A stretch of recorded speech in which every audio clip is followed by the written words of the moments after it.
le directeur départemental de campagne du RHDP de Bassam 2, Dembélé Foueni, a animé le dimanche 25 octobre, à Benoît, 2 meetings, dans le cadre de la campagne électorale, en faveur du candidat Alassane Ouattara.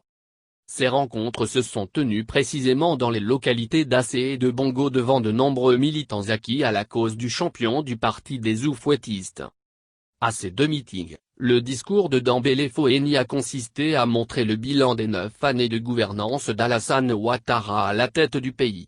Selon lui, ce bilan est inattaquable au point que ses adversaires préfèrent jeter l'éponge que de subir l'humiliation dans les urnes. Et d'ajouter, le bilan du président Ouattara fait peur à tous les autres candidats qui n'ont rien à proposer aux Ivoiriens.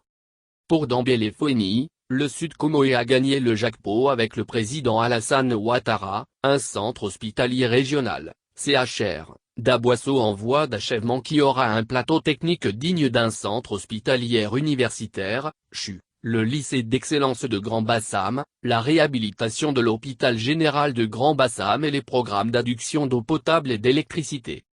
Il faut ajouter à cette liste la promesse du chef de l'État de bitumer la voie à Bingourou ou à Boisseau et Yamé dès 2021, s'il est élu. Au regard de tous ces projets et des réalisations en cours dans le pays, il n'y a pas de doute que nous allons réaliser un coup K.O le 31 octobre, reste convaincu le directeur de campagne de la zone Benoît, Grand Bassam.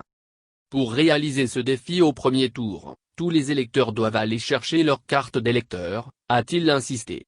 Il a aussi formé son assistance sur comment voter.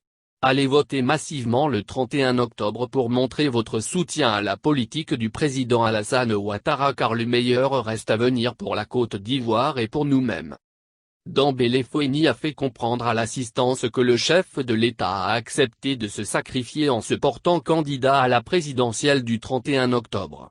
Il a fait ce sacrifice parce qu'il ne veut pas que la Côte d'Ivoire sombre dans le chaos et dans les ténèbres, a-t-il argumenté.